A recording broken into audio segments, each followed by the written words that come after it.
Several months ago, I was sitting on the sofa with my friend looking for something interesting to watch at 1 a.m, when suddenly I saw a film called Granny of the Dead pop up. My immediate reaction was, holy shit, we absolutely need to see this. My friend, probably getting some telepathic warning from the future, flat out refused, but I made a mental note that at some point I absolutely had to watch it. Fast forward to recent weeks, and the memory of that evening suddenly clamped down on me like the bite of zombified dentures. The time came. With false teeth. I sat down, loaded it up, and 1 hour and 26 minutes later I decided to create a YouTube channel simply to talk about this absolute piece of shit film.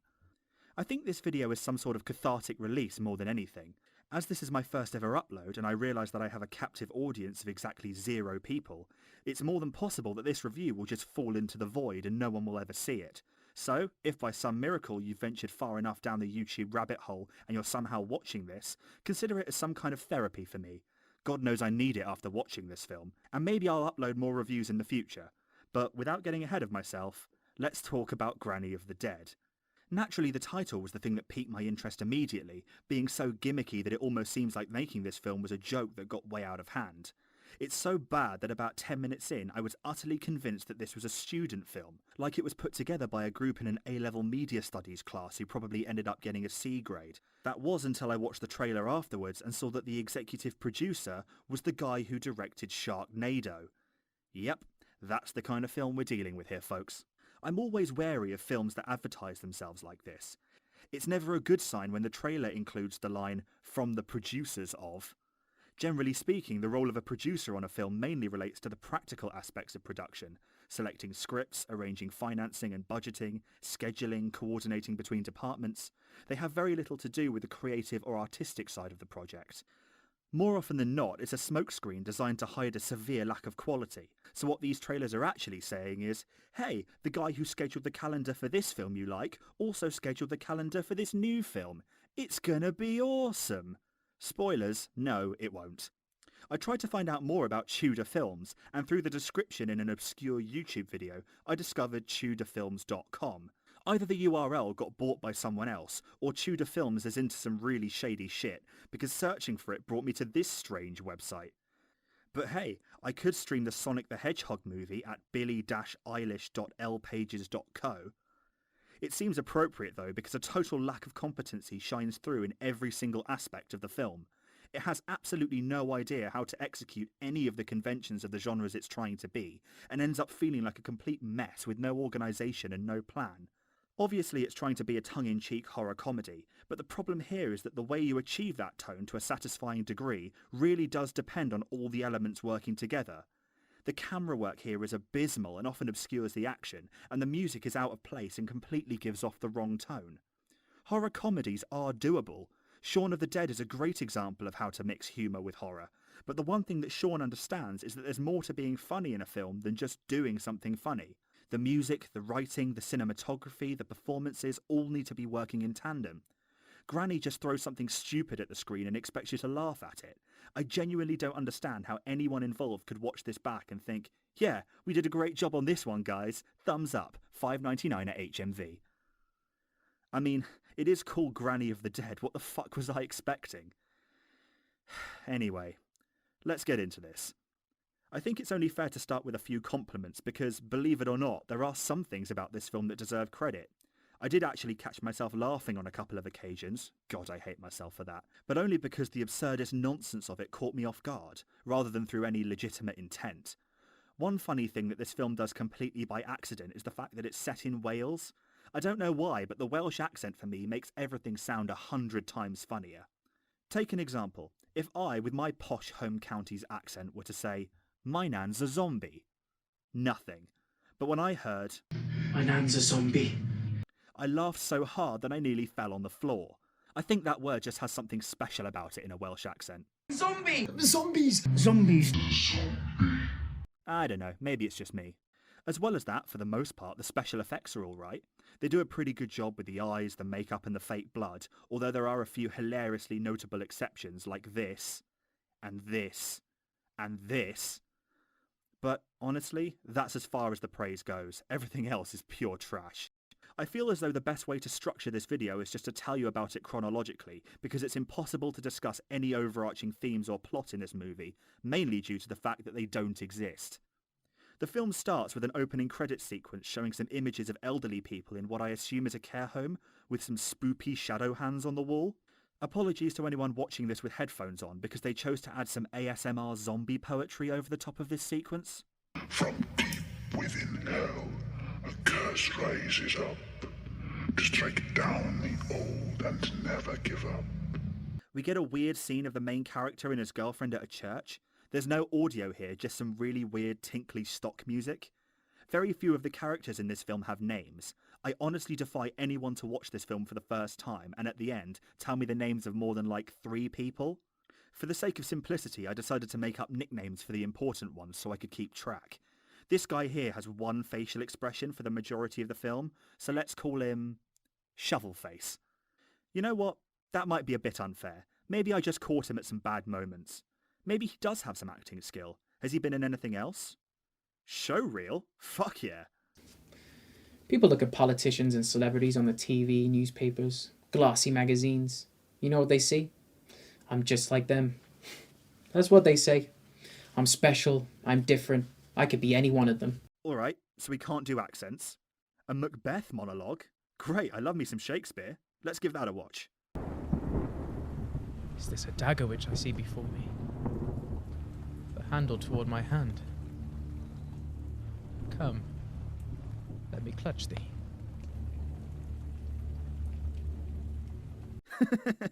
Nope, Shovelface it is. Wait, is that the same church?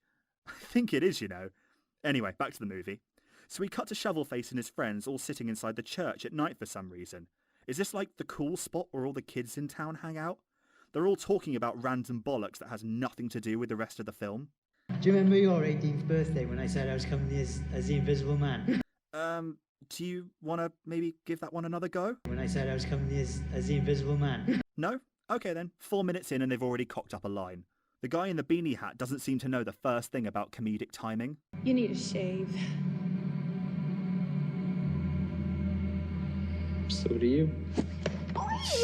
Now, you might be thinking, it's not his fault. Surely it's the director's responsibility to make sure it works.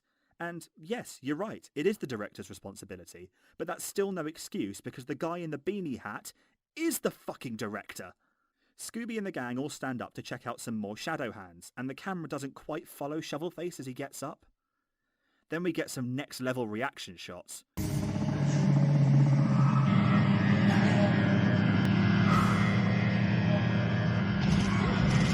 Before they all get scared away by this old lady. Why are you here? Now, why exactly were they scared? She didn't shout, she's not a zombie. This dude even runs back to grab the other guy who doesn't even move. What the fuck? This is the first proper scene of the film. The first scene. I'm already so confused. What the fuck am I watching? The old lady spends about a minute turning into a zombie. We never see her again, so I don't know why we had to watch this. And then we cut to the following morning, and this is where the next problem comes along. The colour palette in this film is so ugly. I forgave it in the church scene because it was lit by candlelight, but the entire film looks like it was shot in sepia. It's so dull and completely detracts from any atmosphere. Shovelface's nan turns into a zombie and chases him upstairs, and then he calls his friend. We'll call him Specs. I swear to fuck, at least half of the dialogue in this film happens over the phone. In fact, I'm going to put a little counter down in the corner to show how many phone calls are in this film. So Specs here is the exposition guy, because this film's storytelling ability is so crap that without him, no one would have any fucking idea what's going on. And this man is the worst actor in the entire thing. I don't know whether it's his fault or the director's fault, but half the time his tone of voice doesn't match up with what he's actually saying. I am seeing an old man attacking the milkman. Oh, we are in serious shit. It's said the earlier the zombie, the more memories it has left. But soon they'll all disappear, and all that's left is its instinct to eat the living's flesh. He can't even do badass correctly. Wait, what are you gonna do? Me? I'm gonna stay put. Load up on weapons. And prepare to kick ass. Can you imagine how cool they thought that would sound when they wrote it? Nope, it's lame. Shovelface calls Beanie Man, who picks up his phone in the middle of a fight. Okay. Then he calls his girlfriend, who doesn't pick up because she's running from a zombie. I'm trapped in my room. The whole town might be infected. No shit! Then he calls this other random guy we've never seen before, who immediately dies. Then he calls another guy who also picks up in the middle of a fight, but this time the zombie is literally lying on top of him. Why would you answer the goddamn phone right now? Then he calls this girl who's also running from a zombie. Then he calls these two who are sitting on top of a wardrobe screaming. Oh my god, this is so repetitive. Okay, so turn around and stay in your room. I'm gonna check it out. Okay, what was the point of phoning me? Huh? That is a very good point. You delivered the line like it's a 6-year-old's nativity, but it is a good point. He goes downstairs to his nan who's eating pussy, so he runs back upstairs while holding the camera. Why would you think this looks good? Dude, I think Nan was cooking up pancakes. Pancakes? Fucked up pancake. She's cooking up my cat. Yeah. Zombies will have some sort of memories left over. I think certain things might trigger or stimulate whatever memories it has and act them out. You know his nan's just died, right? Why are you enjoying this so much, you psychopath? Then there's a ridiculously long scene of Beanie Man killing another zombie. This character's only role in the film is to occasionally have a scene where he kills something. That's it. That's all he's there for. He barely says anything, it has no relevance to the plot, just like the majority of scenes, and completely takes you out of the film because it's so random and unimportant. Shovelface phones the police to tell them about his nan, and the woman doesn't believe him. She has a shotgun, and she's shooting up the house. I need help, the bitch has gone mad. We take prank calls very seriously. So he comes up with this dumb idea. No, I have the fucking gun, bitch. Now, if I were you, I'd send someone around, because if you don't, I'm gonna have to blow my nan's goddamn head off instead. Maybe if you'd spoken in a less suspicious tone, they would have believed you. So Specs has been watching zombies through his window. What a coincidence that all the crazy shit happens to be taking place in this obscure allotment in a field and not in a town centre or something. And again, he's enjoying himself way too much. Oh, holy shit! They theorise about what caused the outbreak. My nan's a zombie demon. Really? Then maybe it isn't an infection. Maybe it's something supernatural and they all can't fight it. Okay, so it's not an infection, it's a demon. Good. I'm sure I'll never have to refer to this line ever again. Right.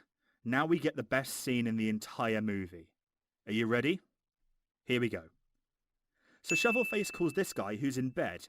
He turns the lamp on even though it's the middle of the day, and we learn that apparently he likes to have sexual intercourse with old ladies. Are you still sleeping with Biddy's nan? What? Hey, that was a one-off. I was weak. She came on to me. Turns out he wasn't weak, and it seems to be something that he's actually really into. Oh, you know me too well. Yeah, still banging the old bird. I can't stop myself. I love the elderly dude. It's a rush for me. Shovelface tries to warn him about the whole zombie thing, but it's too late. Anyway, really have to go, Ed, but I'll do you a favour and leave the phone on so you can listen in. She's a fucking screamer. You dick! She's gonna fucking kill you! Not so... What I tell you on this fucking phone, bitch? Fucking bad guys!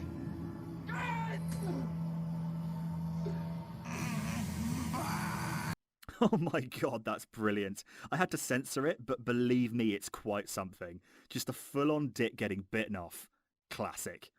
After a few more pointless scenes, we see this postman arrive outside the house. Now, I don't want to make any harsh judgments here, but doesn't this guy look significantly older than the mum who was attacking the kid earlier? If the demon takes over the old, then why did she turn and he didn't? So he comes to deliver an Amazon parcel, but it's Amazon France? In Wales? Like a complete moron, he sticks his hand through the letterbox and Shovelface's nan bites it off. Wait, why did he turn? I thought it wasn't an infection. So why does he turn when he gets bitten? If the demon takes over the weak and this guy hasn't already turned, then does losing a hand sufficiently weaken you for the demon to get a hold? If so, why did this guy earlier bleed out and die and not turn? Unless you do turn when you die, but this guy didn't seem very dead when his eyes turned white. And they even said earlier that Shovelface's Nan wasn't dead when she became a zombie, which completely contradicts the title of the movie. Yet another phone call where absolutely nothing happens. Shovelface's girlfriend's sitting in the car and contemplates calling him. Wait, did it run out of battery? I guess so. I like it. Then we get another ridiculously drawn out scene of Beanie Man killing another zombie. Wait, why have you decided to paint the walls? For what purpose? And what does that even say? Boop? Boob? What the hell? Oh shit, she broke in. And turns him? Wow, that's bold. Oh. It's a dream sequence. Fuck off.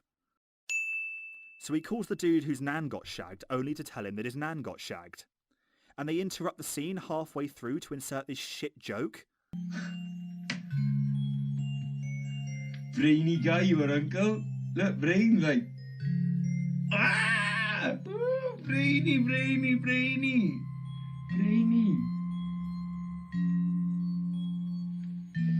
It's too soon, fella. Brainy. It's too soon. Why would you do that? Finally, the police turn up after what seems like an hour and... Wait, are they wearing bulletproof vests? And they have guns? Are you taking the absolute piss right now? The police in Britain don't carry guns. Now, I know that you might be saying, but if a guy called the police threatening to kill his nan with a shotgun, they would send round armed officers. And that's probably true.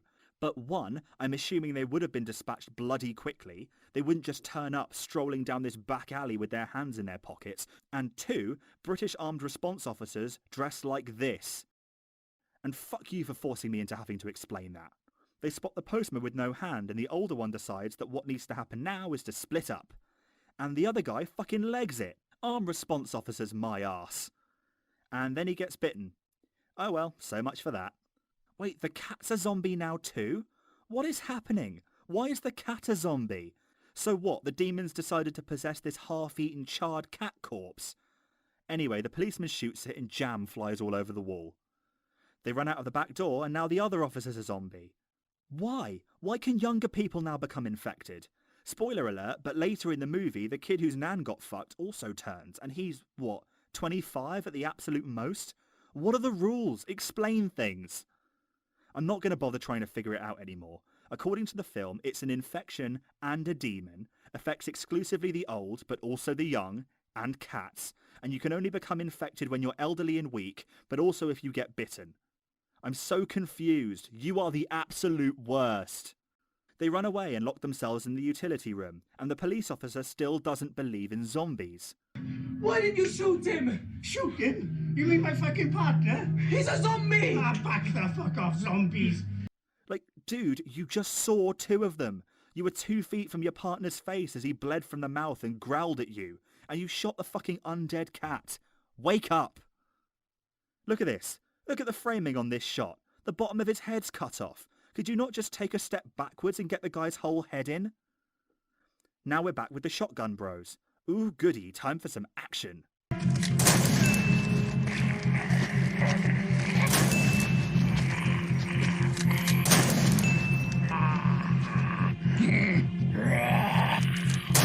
get a bit close now.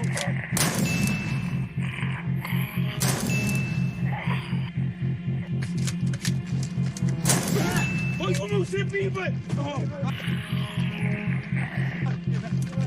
oh Christ!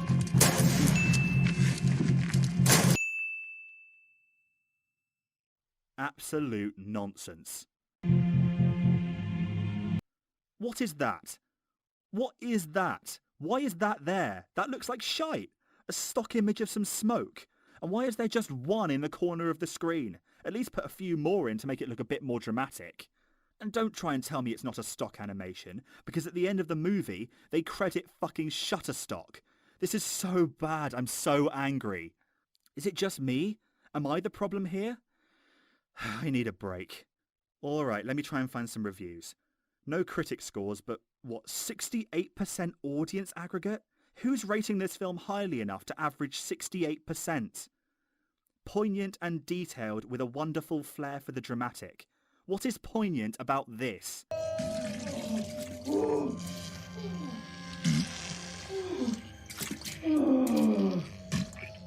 Oh my gosh. Granny of the Dead asserts itself as one of the best horror releases this year. You know that in 2017, It and Get Out were released, right? Fuck you, Isaac. When a mysterious force transforms all of the elderly citizens of a quiet English town... English?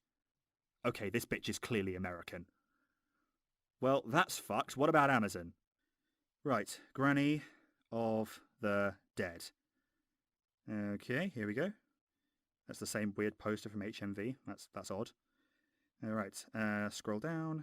Reviews. Ah, here we go. Top review. Well, my wife stopped going out in the 1990s, had ill health, started in 1967 till she passed away in 2013, and she liked watching films, so I bought many, many DVDs. Sadly, this one was after she passed away.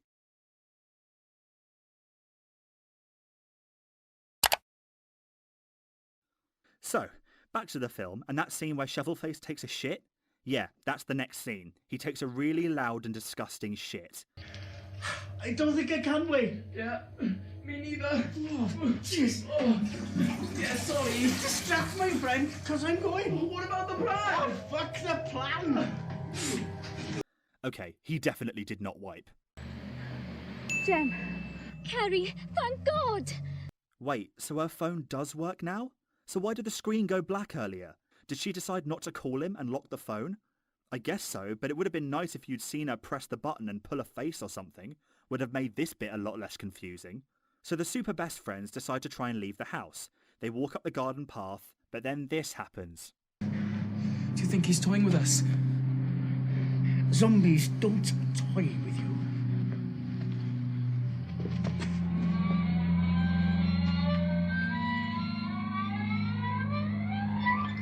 Clever girl. So fucking funny. Do you get it?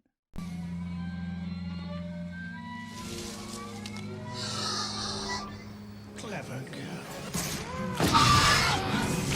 Reference. I do have one question though. How did he not see this guy? He's not exactly hiding.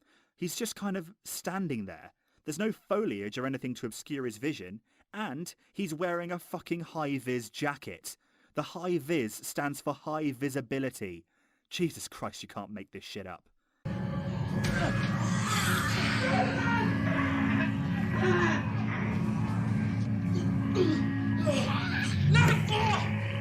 Holy crap, she just drilled him with his own shoe. I'll give you that one, that was pretty funny. No! So we're now 46 minutes in and we've literally achieved nothing. Brilliant. He phones up Specs yet again and literally nothing happens. We have yet another scene of Beanie Man fighting zombies. He gets in this car and, oh my god, tractor zombie.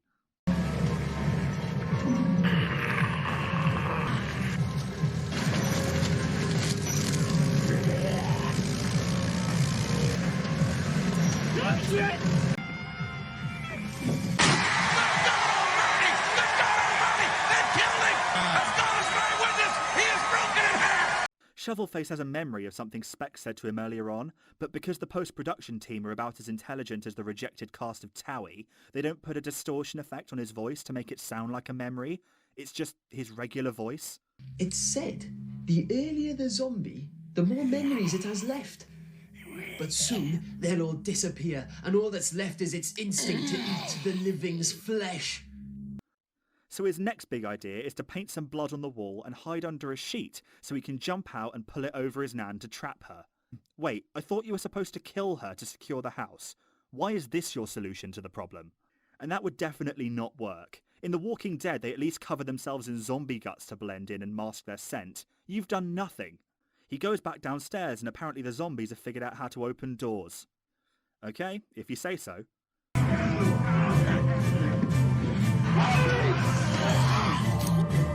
Wow, he just finessed the shit out of her. That was so funny, I'll completely ignore the fact that she managed to make the belt disappear and open the door while still under the sheet. He climbs out onto the roof as a guy we've never seen before runs past. Like, I know things like this are meant to be funny, but the problem is that they keep playing this unnerving music underneath, so you can never tell what the intended tone is meant to be. Bill. Another phone call. Hey, how's your girlfriend taking all this? Oh, shit!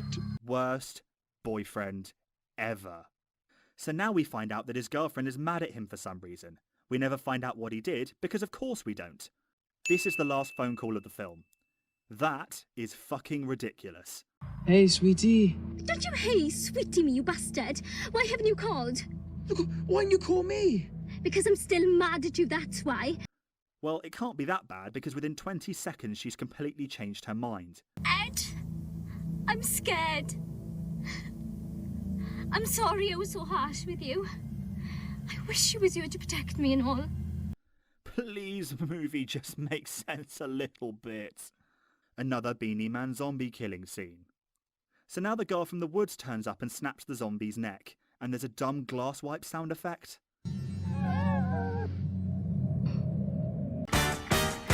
Thumbs up when you're down. I won't let anybody push me around. Wait, why have you come round the front of your house? Weren't you going to save your girlfriend? Have you already forgotten about her? I guess the script thought, well, if she got saved by the other girl, then he doesn't need to go and save her. But how could he possibly know that? He has another fight with Nan and apparently has enough strength to throw a golf ball hard enough to embed itself in her fucking skull. If you have that kind of superhero strength, why have you spent the entire film up until this point being a complete pussy? So now the demon's here and makes the colour palette go grey. A hand comes out of her mouth for no reason, and the background noise is mixed in so loudly that you can't even hear when he's screaming.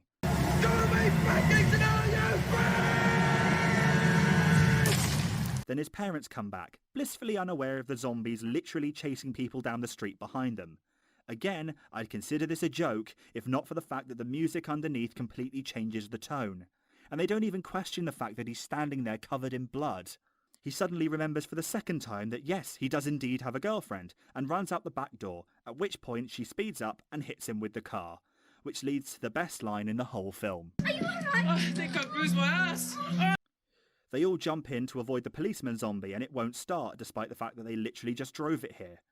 Then Beanie Man arrives and gets in the boot, even though the zombie is right there. Then the shotgun bros turn up and also jump in the car, and the policeman zombie literally disappears for a few seconds so that they can both get in. This has to be deliberate, there is no way they can be this dumb, surely. I know I've been asking a lot of questions in this review, but that's all I've got. Questions. This film's incompetence raises so many. I can't help it, I have to ask these questions because it's giving me no answers. Shovelface's parents come out and he decides the best way to stop the zombie is to jump on its back. I'm pretty sure he still has a working gun from earlier. That would probably be a lot more effective. Did they forget about that too? Then Specs turns up to save the day. Why are you holding the shotgun like that? If he held it like that in real life, it would dislocate his shoulder.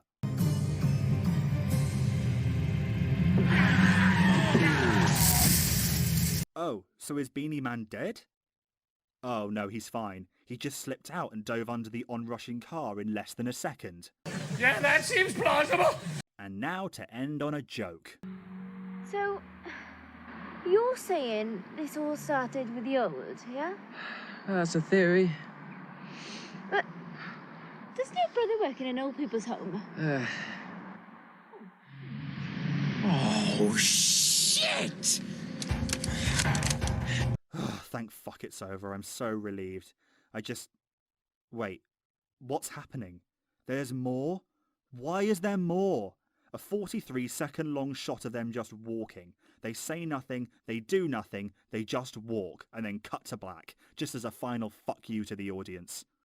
Granny of the Dead fails at just about everything it's trying to achieve. The direction is terrible, the acting is one step above amateur pornography in terms of quality, the script is wank and has no plot or likeable characters, the colour palette's dull, the music's out of place, the tone's about as consistent as baby shit. Almost every aspect of filmmaking is shivved to death and buried in a shallow grave. I don't think there's a single scene in the movie that doesn't contain at least one thing wrong with it. Not even the credits. For some reason, Old Zombie and Zombie Extra don't have numbers next to them, and that last one isn't even lined up properly. It really is difficult to properly describe the feeling that this film gives off. As an aspiring screenwriter, someone who has a passion for storytelling and has worked on film sets before, I really cannot express just how much I'm baffled by this film. I'm kind of shell-shocked. I've never before been left with so many questions when finishing a film. In which back alley acting school behind a strip club did you find Shovelface? What did you do with the other £6,900? Where did you put Stanley Kubrick's corpse after you'd finished fucking it? I really should ask why the best character in the film is a fucking zombie, but there wouldn't be any point. Undead Nan is the only one in the film that has a clear and tangible motivation. What is my goal? To eat brains. Brilliant, a character we can all understand. It's not a particularly good testament to your movie when it literally has me rooting for a zombie. Maybe I'm asking too much. Maybe it's the optimist inside me trying to get out. Whenever I watch other reviewers on the platform say things like, this film just kind of goes from scene to scene without any link or through line, I find it really difficult to visualise. Surely there has to be something, I think, indignation running through my blood. How could a film get this far into production without any sense of cohesion? My writer brain just finds it unfathomable. Well, this dumpster fire of a film really has opened my eyes to a whole new side of the medium. A clueless, pointless, directionless, ugly, poorly executed pile of filth. Would I give this film a recommendation? You know what? Despite everything I've said, I actually would. I know it's rich, considering I've just spent the better part of half an hour tearing it apart like a lion on a gazelle, but in all honesty, I bloody love it. It's so charming, it's fantastic. It never intended to be anything more than stupid, and when you combine that with the amateurish lack of awareness, it's unlike anything I've ever seen. Yes, it makes me viscerally angry on a primal level, but I tend to view it like an unruly child. Sure, it pisses you off to the point where you want to ground the little shit into the floor like a tent peg, but at the end of the day, you still take it home, tuck it into bed, and say I love you. I suppose the best way I can describe it is that you don't watch Granny of the Dead, you experience Granny of the Dead. And it's an experience that will stay with me for a very, very long time. Thank you so much for watching my review of Granny of the Dead. As I said earlier, it is my first ever upload on YouTube, so if you did enjoy it, please give this video a thumbs up, share it if you fancy, but most definitely do subscribe to the channel. I've got lots of plans for more films to review in the future, and I'd love for you all to be there. Thank you for watching, and I'll see you next time.